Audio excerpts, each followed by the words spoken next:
Hello दोस्तों, welcome to mind blowing classes. आज हम ऑब्जेक्टिव क्वेश्चन देखने वाले हैं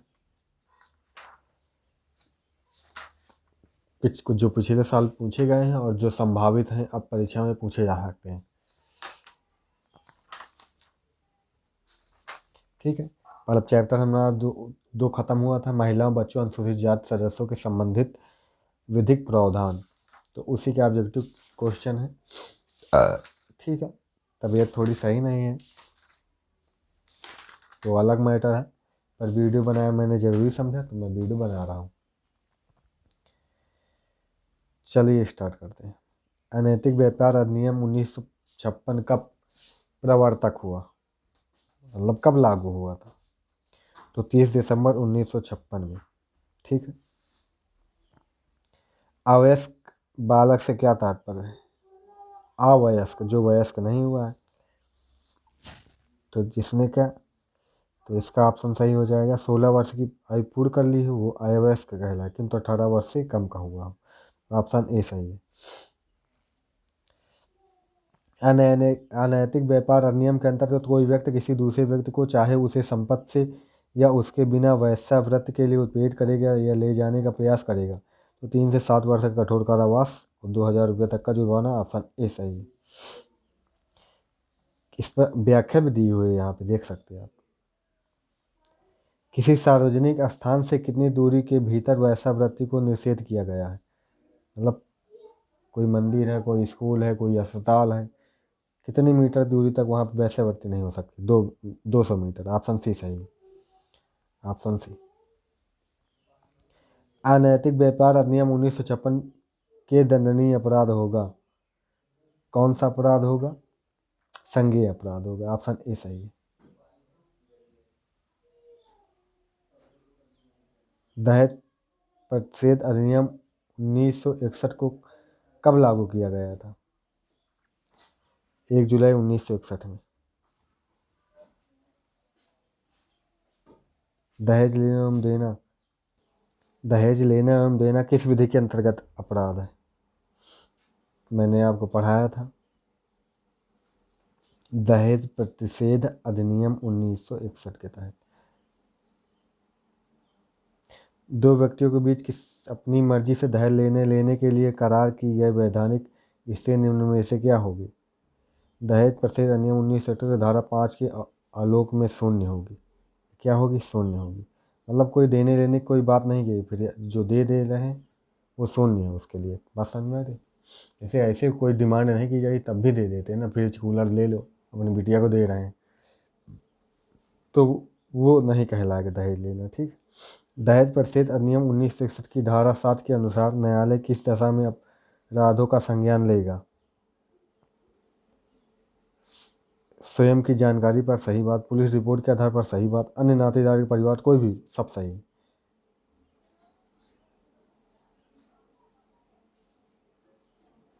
दहेज प्रतिषेध अधिनियम के अंतर्गत दहेज के लिए विज्ञापन देने के अपराध के दंड का प्रावधान है। कितने का प्रावधान है? तो यहाँ पे सही हो जाएगा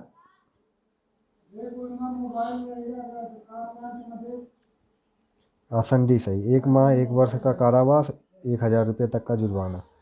आई थिंक ऑप्शन डी ही सही है। स्त्री अशिष्ट रूपण अधिनियम 1986 की धारा में स्त्री अशिष्ट रूपण को परिभाषित किया गया है। धारा नंबर 2 में, बी में। सारी परिभाषाएं धारा नंबर 2 में थे ज़्यादातर। स्त्री के अविशिष्ट रूपण से संबंधित विज्ञापन पर अधिनियम की किस धारा के अंतर्गत प्रतिषेध किया गया है? किस धारा के अंतर्गत? धारा 3 के अंतर्गत। स्त्री अशिष्ट रूपण अधिनियम 1986 के अंदर निम्न में कौन सा सही है? कौन सा सही है? ऐसी कैसी छवि, तस्वीर या चित्र का उत्पादन करना या वितरित करना जिससे किसी भी रूप में महिला का अशिष्ट रूपण शामिल हो, अवैध है। उपरोक्त किसी भी ऐसी छवि, फोटो आदि का उत्पादन या वितरण गैर कानूनी नहीं है। यदि उसका प्रकाशन विज्ञान, साहित्य, कला या शिक्षा में हित है, या उसका प्रयोग प्रामाणिक रूप से धार्मिक उद्देश्यों के लिए किया गया है। तो दोनों सही है, यहाँ पे दोनों सही, 2017 में पूछा गया है। ठीक है। स्थिर अवशिष्ट प्रदेश अधिनियम के बंधों में उल्लंघन करता है। इसका ऑप्शन सी, ये भी दोनों सही है। इसमें पढ़ लीजिएगा।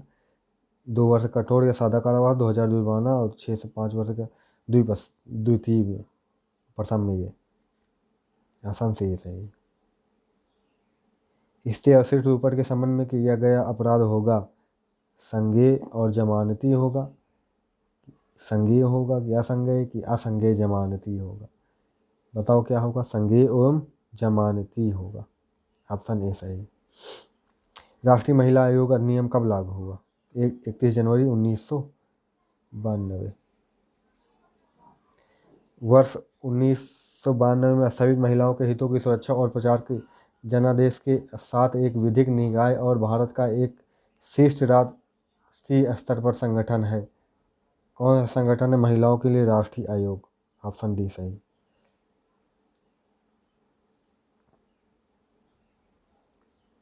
अगला राष्ट्रीय महिला आयोग। राष्ट्रीय महिला आयोग की अध्यक्षता तथा प्रत्येक सदस्य का अधिकतम कार्यकाल कितना होता है? तो अधिकतम 3 वर्ष। पहला सही। राष्ट्रीय महिला आयोग के संदर्भ में लिखित कौन सा कथन सत्य है? सभी सत्य हैं। देख लो। भारतीय संविधान द्वारा प्रदत्त अधिकारों व कानून के तहत महिलाओं से संबंधित विषयों का अन्वेषण व परीक्षण करना, प्रतिवर्ष केंद्र सरकार को प्रतिवेदन देना, महिलाओं के अधिकारों के हनन संबंधी शिकायतों की परीक्षा करना व स्वतः संज्ञान लेना। सही सही। घरेलू हिंसा में महिलाओं का संरक्षण अधिनियम 2005 का विस्तार है संपूर्ण भारत पर। ऑप्शन ए सही। घरेलू हिंसा महिला सुरक्षा कानून कब लागू हुआ? तो कब लागू हुआ? ये ऑप्शन सी सही है, 2006 में। पुलिस कांस्टेबल में पूछा गया था। 2014। घरेलू हिंसा महिला सुरक्षा कानून कब लागू हुआ? 2006 में लागू हुआ था। 2005 में बात कही गई थी। हेलो, अरे कहे कुछ पता लाइव पोजीशन। निम्न में से कौन सा आचरण घरेलू हिंसा को गठित करता है? सभी। अवैधिक व्यक्ति को शारीरिक क्षति पहुंचाना, दहेज के लिए उत्पीड़ित करना, पीड़ित व्यक्ति उसके संबंधी पर अपने आचरण द्वारा धमकी का प्रभाव डालना। सारे सही।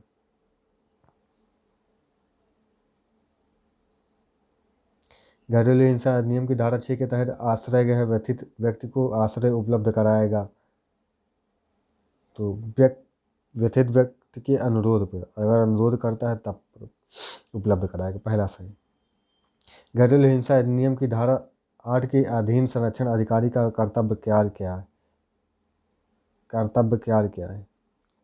मजिस्ट्रेट कार्यों की सहायता करना, पीड़ित के लिए निःशुल्क विधिक सहायता को सुनिश्चित करना, पीड़ित के संरक्षण के लिए मजिस्ट्रेट को आवेदन करना। सारे सही।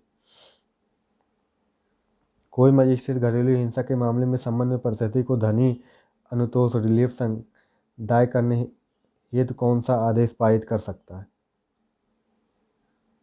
कौन सा आदेश पारित कर सकता है? पीड़ित के साथ यदि कोई संतान हो तो उसके लिए भरण पोषण। ठीक है।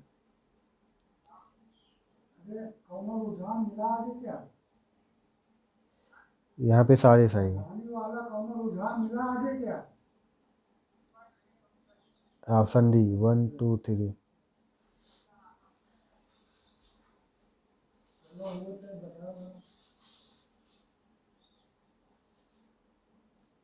घरेलू हिंसा अधिनियम के अधीन मजिस्ट्रेट द्वारा दिए गए आदेश के विरुद्ध कितने दिनों के भीतर अपील की जा सकती है?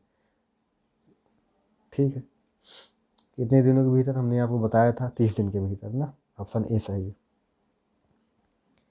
घरेलू हिंसा अधिनियम किस धारा के अंतर्गत प्रत्यर्थी द्वारा संरक्षण आदेश के भंग करने के लिए दंड का प्रावधान है।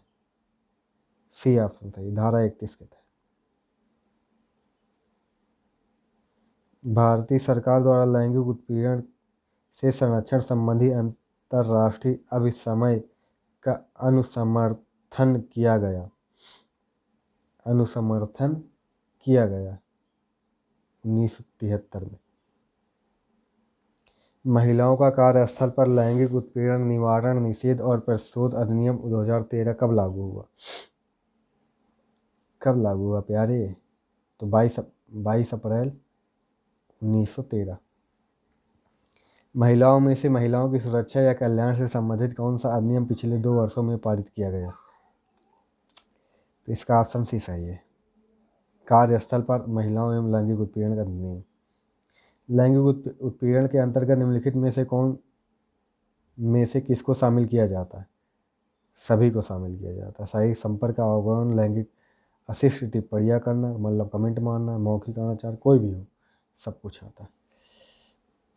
सब कुछ कमेंट कर रहे हो, घूर घूर के देख रहे हो तो भी आ रहा है। लड़की को देख कर आँख मार रहे हो, इशारा कर रहे हो, किस दे रहे हो, फ्लाइंग किस दे रहे हो, तो ये भी यौन उत्पीड़न लैंगिक अपराध में आता है। अभी हाल ही का फैसला था कोर्ट का। ठीक है। 33 क्वेश्चन है, लैंगिक उत्पीड़न का परिवारवाद घटना जटिल होने की तिथि में कितने दिनों के भीतर किया जा सकता है? कितने दिनों के भीतर? ऑप्शन बी सही, 3 माह के भीतर। महिलाओं का कार्यस्थल पर लैंगिक उत्पीड़न अधिनियम 2013 के तहत नियोजित कर्तव्य हैं। ऑप्शन डी सही है, सारे के सारे। ठीक, कार्यस्थल सुरक्षित वातावरण उपलब्ध कराया, लैंगिक उत्पीड़न की सेवाओं के नियम को कच्चादार मानेगा, कदाचार के लिए कार्रवाई आरंभ करेगा, सारे। महिलाओं का कार्यस्थल पर लैंगिक उत्पीड़न अधिनियम, लैंगिक अधिनियम की धारा 26 के अनुसार यदि कोई नियोजक आंतरिक समिति का गठन एवं कार्रवाई करने में असफल रहा तो वह ऑप्शन बी सही, 50,000 तक का जुर्माना का दंडनीय होगा। मुस्लिम महिला विवाह अधिकार अधिनियम 3 तलाक वाला 2019 कब से प्रभावी है? प्यारे कब से? ऑप्शन ए सही है, 29 सितंबर 2018 से प्रभावी लागू है। 37 नंबर क्वेश्चन,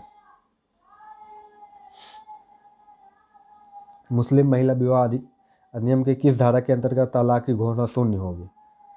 धारा 3 के अंतर्गत। ऑप्शन बी सही है। मुस्लिम महिला अधिनियम के अंतर्गत तलाक की घोषणा करने वाले के लिए दंड का प्रावधान है। कितने वर्ष? 3 वर्ष की अवधि के लिए कारावास, जुर्माना भी।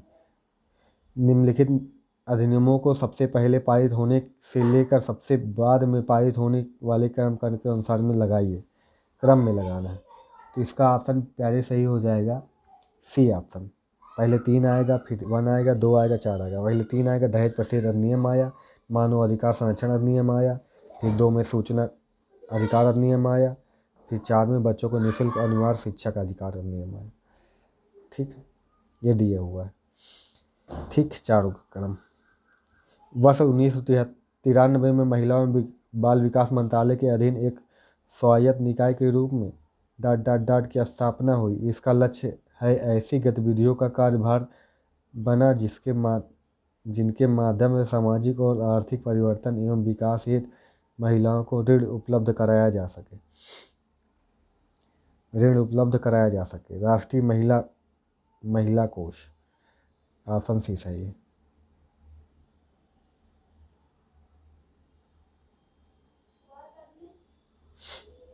भारत में महिलाओं की खराब दशा के लिए कौन जिम्मेदार नहीं है? कौन जिम्मेदार नहीं है मतलब ये जिम्मेदार है विधवा पुनर्विवाह, पुरुष प्रधान बाल विवाह, दहेज प्रथा, ये सारे जिम्मेदार है ही है। विधवा पुनर्विवाह, विधवाओं का पुनर्विवाह, ये जिम्मेदार थोड़ी नहीं। इससे तो महिलाओं को थोड़ा किल्लत भरी जिंदगी से छुटकारा मिला है। अल्पवयस्क व्यक्ति अधिनियम 1956 कब लागू हुआ?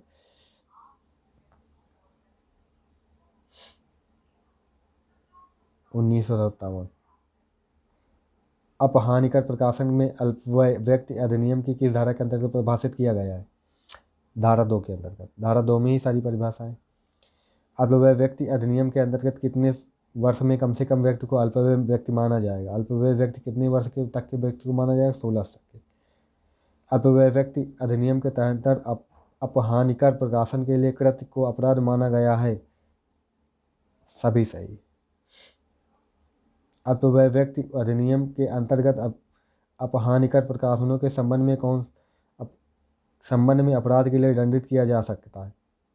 कितने के लिए दंडित किया जा सकता है? ऑप्शन सी सही है। 6 माह तक की अवधि के लिए, कठोर या सादा कारावास, जुर्माना या तो फिर दोनों।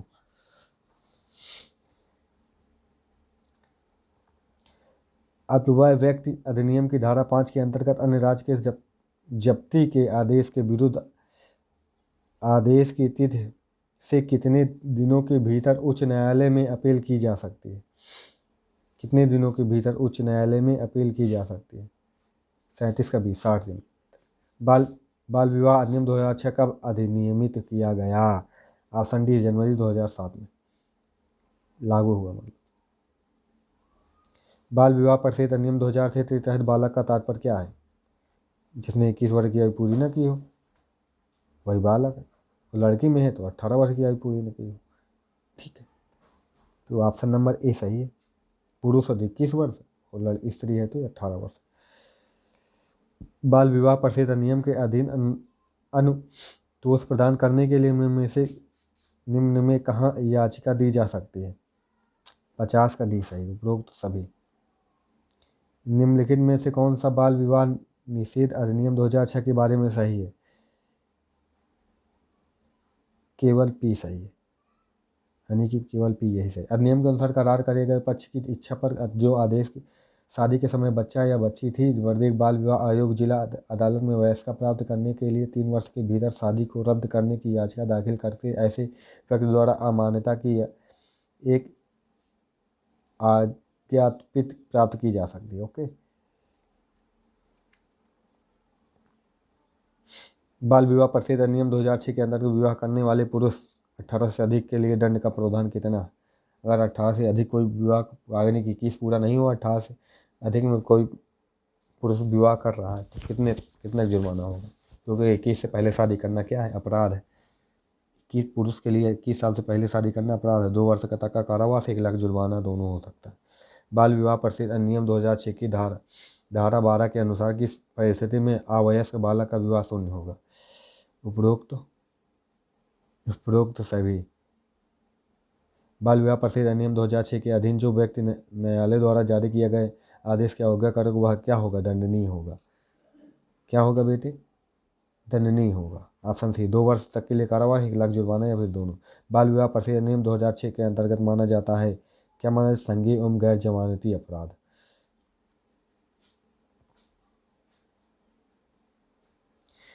संयुक्त राष्ट्र महासभा द्वारा अंगीकृत बालकों के अधिकारों से संबंधित समय को भारत सरकार द्वारा कब अंगीकृत किया गया था? 56 का ए ऑप्शन सही, सॉरी बी ऑप्शन सही है, 1992 में। लैंगिक अपराधों के संरक्षण पास्को अधिनियम 2012 कब लागू होगा? पास्को कब लागू हुआ था प्यारे? तो पास्को आपका लागू हुआ था नवंबर 2012 में। पास्को कानून के अंतर्गत बालकों को निम्नलिखित में से किस अपराध के लिए संरक्षण करना है? किस अपराध के लिए संरक्षण करना है? सभी। उत्पीड़न, लैंगिक हमला, अश्लील साहित्य, कुछ भी। केंद्रीय मंत्रिमंडल ने 19 जुलाई 2012 को एक प्रस्ताव के रूप में बलात्कार शब्द के बजाय किस शब्द के होने की अनुमति दी? यौन अपराध। बलात्कार नहीं, यौन अपराध लिखेंगे यहाँ। पास्को कानून के अंदर बालक के अभिप्रेत है। बालक का क्या मतलब है? बालक का क्या मतलब है? 18 से कम आयु का व्यक्ति, जो 18 से कम का वो बालक। लैंगिक अपराधों से बालकों का संरक्षण पास्को अधिनियम की किस धारा में प्रिवेंशन लैंगिक हमला को परिभाषित करता है? तो धारा 3 के तहत, धारा 3 में इसमें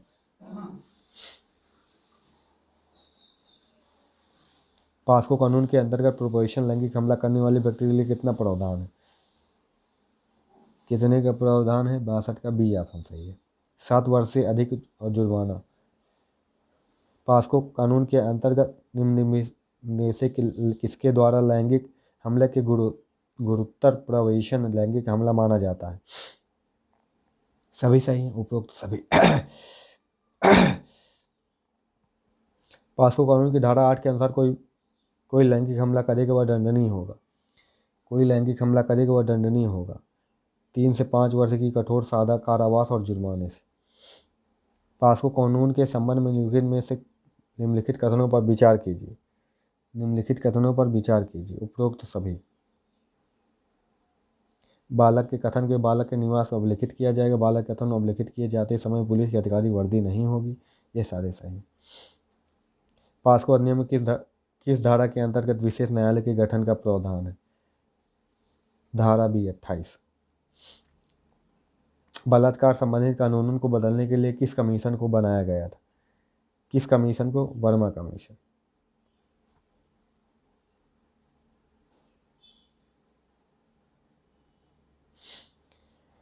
ठीक है। यौन अपराधों के से बच्चों का संरक्षण अधिनियम 2019 के अंतर्गत यदि कोई व्यक्ति 16 से कम आयु के बच्चों पर पेनेट्रेटिव यौन हमला करता तो वह दंडनीय होगा। कितना दंडनीय होगा प्यारे बताओ? 68 का सी ऑप्शन सही है। 20 वर्ष से आजीवन कारावास जुर्माना दोनों। गंभीर यौन हमला के अंतर्गत निम्नलिखित परिस्थितियों में शामिल किया जाता है। कौन से परिस्थिति शामिल की जाती है? दोनों। प्राकृतिक यौन हमला, ठीक है, समझ गया ना। प्राकृतिक आपदा के दौरान किया गया हमला या फिर जल्दी यौन प्रयोक्ता लाने के लिए। गैर यौन अपराधों के बच्चों का संरक्षण अधिनियम 2019 के अंतर्गत कमर्शियल उद्देश्य के लिए पोर्नोग्राफिक सामग्री का स्टोरेज करने पर सजा का प्रावधान कितना है? 3 वर्ष का कारावास, जुर्माना या फिर दोनों। युद्ध क्षेत्रों में यौन हिंसा समाप्त करने के लिए वैश्विक सम्मेलन कहाँ संपन्न हुआ? ए ऑप्शन लंदन में। किशोर न्याय अधिनियम 2015 का पारित हुआ? बालकों की देखरेख संरक्षण अधिनियम कब पारित हुआ? ऑप्शन बी सही है, 2015।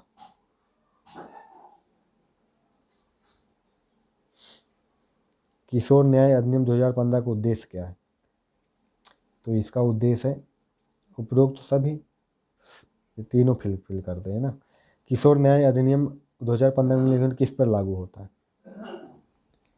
किस पर लागू होगा? डी सही है, फिर सब सही है। पर तत्व बालकों अधिनियम में किस धारा के परिणाम परिभाषित किया गया है? किसके तहत परिभाषित किया? धारा 2 के तहत। धारा 2 के तहत। देख रेख और संरक्षण का जरूरतमंद बालक से तात्पर्य ऐसा बालक है जिसका क्या हो? उपरोक्त सभी। जिसका कोई घर नहीं हो, जिसका कोई अस्थायी निवास न हो, जिसके पास जीवन निर्वाह हो, तो कोई साधन नहीं। बालक देख रेख संस्था के अंतर्गत शामिल किया जाता है। उपरोक्त सभी। खुला आश्रम में, सर्वेक्षण में, विषय समांगी एजेंसी, ये सारे। किशोर न्याय अधिनियम 2015 के अंतर्गत न्यूनतम 7 वर्ष या अधिक का कारावास की सजा अपराध से संबंधित है। 68 नंबर। छोटा अपराध माना जाए, गंभीर अपराध, जघन्य अपराध या इनमें से कोई नहीं, तो इसका ये जघन्य अपराध, ऑप्शन बी सही। किशोर न्याय अधिनियम 2000 के में जिन बच्चों पर कोई अपराध किए जाने का अपराध उन्हें क्या कहा जाता है? विधि संघर्षित किशोर। किशोर न्याय अधिनियम 2000 के अधीन देखरेख में संरक्षण की आवश्यकता वाले किसी बालक को निम्न में से किसके द्वारा बाल कल्याण समिति में समक्ष पेश किया जाएगा? किसके द्वारा पेश किया जाएगा? ऑप्शन डी, उपरोक्त में से कोई नहीं। ठीक है, तो संरक्षण की आवश्यकता का किसी बालक के कल्याण समिति के समक्ष किसी पुलिस अधिकारी, लोक सेवक अधिकारी, कार्यकर्ता, लोक मान्यता पेश किया जाएगा। अच्छा, यहाँ पे कोई ऑप्शन है ही नहीं ऐसा। तो किशोर न्याय अधिनियम की किस धारा के अंतर्गत किशोर न्याय बोर्ड की स्थापना की जाती है या फिर की जाएगी? 81 का बी ऑप्शन सही है, धारा 4 के। किशोर न्याय अधिनियम के किस धारा के अंतर्गत बाल कल्याण समिति की स्थापना का प्रावधान है? ऑप्शन सी सही है, धारा 27। बाल कल्याण समिति के सदस्य के रूप में कितने वर्ष के अधिक समय के लिए नियुक्त नहीं किया जाएगा? 83, 3 वर्ष। किशोर न्याय अधिनियम की धारा 31 के अंतर्गत देख रेख और संरक्षण है जरूरतमंद बालकों को बाल कल्याण समिति के समक्ष किसके द्वारा प्रस्तुत किया जा सकता है? डी ऑप्शन उपरोक्त सभी। किशोर न्याय अधिनियम के तहत पंजीकृत संस्था कितने वर्ष तक मान्य होगी? ऑप्शन बी 5 वर्ष तक। भीख मांगने के प्रयोजन से बालकों को नियोजित करने वाले लोग दंडनीय हैं। क्या है? दंडनीय है। 5 वर्ष तक का कारावास, 1 लाख तक का जुर्माने। शिक्षा के अधिकार के अंतर्गत केंद्र और राज्य के बीच आर्थिक भार को कितने कितने के अनुपात में बांटा जाता है प्यारी? तो ऑप्शन डी 55-45 के। 55 केंद्र के पास जाता है, 45% राज्य के पास। ठीक है। शिक्षा का अधिकार अधिनियम RTI अधिनियम में भारत का द्वारा संसद अधिनियमित किया जाया है।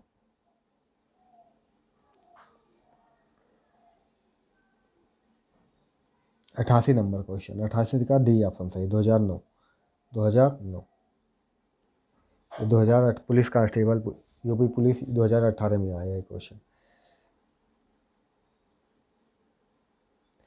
समेकित बाल विकास परियोजना के कार्यकर्ताओं के परीक्षण के लिए शीर्ष संस्था के अलावा बाल विकास अधिकारी महिलाओं को तस्करी को रोकथाम परीक्षण देने के लिए एशियाई संघ सार्क देशों की संस्था भी है। ठीक है, सार्क राष्ट्रीय जन सहयोग एवं बाल विकास कल्याण की, ठीक, इसकी संस्था भी है सार्क। भारत सरकार की कौन सी योजना है जिसका उद्देश्य बच्चों का संरक्षण करना, जिन्हें देखभाल और सुरक्षा की आवश्यकता हो, उनके अलावा ऐसे किशोर जो कानून का उल्लंघन करते हैं और जो बच्चों को कठिन परिस्थितियों में रहते हैं, उनका संरक्षण भी इसी योजना का एक अंग है। ऑप्शन डी है समेकित बाल विकास योजना। अनुसूचित जात अनुसूचित जनजाति अधिनियम 1989 कब लागू हुआ प्यारे?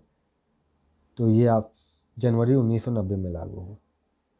अनुसूचित जाति अनुसूचित जनजाति यानी कि ST/SC बोल दो, SC/ST अधिनियम 1989 किस धारा में पीड़ित की परिभाषा किसमें दी है? पीड़ित परिभाषा धारा 2 में दी हुई है। ST/SC के सदस्य या कोई व्यक्ति अपना मकान, गांव या अन्य निवास छोड़ने के लिए मजबूर करे तो वह दंडित होगा। अगर ऐसा कोई करता है उनके लिए तो 6 माह तक के 5 वर्ष तक का कारावास जुर्माना से, ठीक है, जुर्माना भी होगा।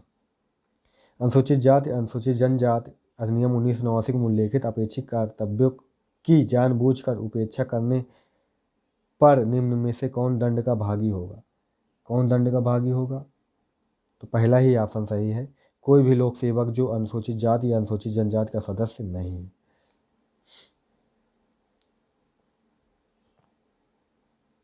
यदि एक लोक सेवक अनुसूचित जाति अनुसूचित जनजाति से संबंधित अपने कर्तव्यों की उपेक्षा करता है तो उसे अनुसूचित जाति अनुसूचित जनजाति अधिनियम की धारा 4 के तहत अधिकतम कितने वर्ष के लिए दंडित किया जाएगा? तो ऑप्शन सी सही है, 12 महीने के लिए। 96 का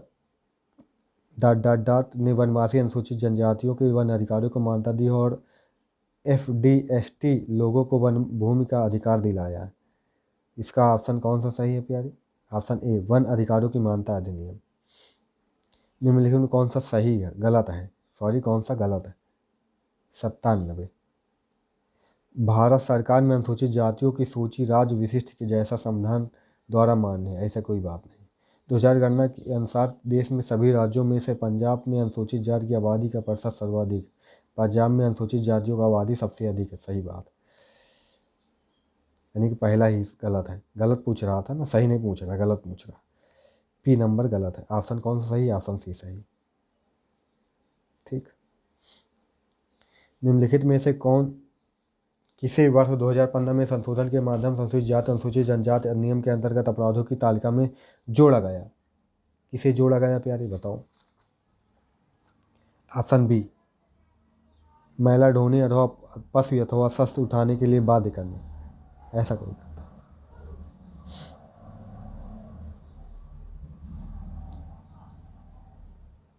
ओ सॉरी इसमें ऑप्शन डी है, ऑप्शन बी ये वाला सही है, ऑप्शन बी ये वाला सही है। ऑप्शन बी मतलब सारे सही, ए 1 2 3 4 सारे सही, सारे सही। निम्नलिखित में से किसी वर्ष 2015 में एक संशोधन के माध्यम से अनुसूचित जाति अनुसूचित जनजाति अधिनियम के तहत अपराधों की सूची में जोड़ा गया है? अपराधों की सूची में जोड़ा गया। ऑप्शन सी, ए बी दोनों। किसी मंदिर के लिए एक देशवासी के रूप में अनुसूचित जाति जनजाति की महिलाओं को समर्थित करने की प्रथा अनुसूचित जाति जनजाति द्वारा आम समर्थित संसाधनों का उपयोग, सार्वजनिक पूजा के किसी भी स्थान में प्रवेश जो जनता के लिए खुला है, और शिक्षा या स्वास्थ्य संस्था में प्रवेश निषेध।